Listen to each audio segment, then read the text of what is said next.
Kübra xanım telefon xəttindədir. Alo, Respublikamızın əməkdar artisti, dəyərlimiz. Alo. Can, Evvela cumanız mübarek olsun. cümləmizin. Polis yine de birleşsen sağ ol. Gözünüz aydın olsun. Amin. Ben rəssaləni ancaq sosyal şəbəkədə dualarımla korudum. Ona her zaman duamı yazdım. Allah köməyin olsun kızım. Aydın kızım öpürəm. Çok şokturdu bu zamanda. Hiç eğilmedi.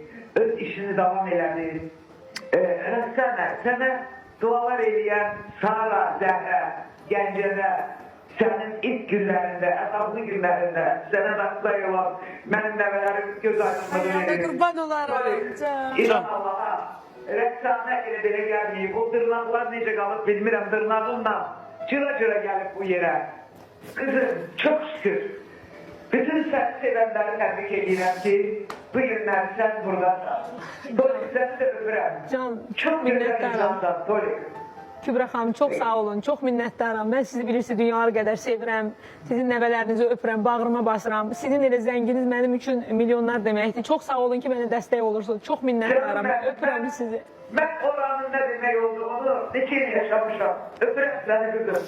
Allah yolunu açıq eləsin. Allah həmişə sənin üstündə şənliyi olsun. Qurban olaram sənə. Çox sağ olun, var olun. Ben sizi çok istəyirəm, Rəqsanə də sizi çok Allah razı istəyir. olsun sizdən. Çox Ne minnətdaram. yaxşı ki varsınız. Var olun.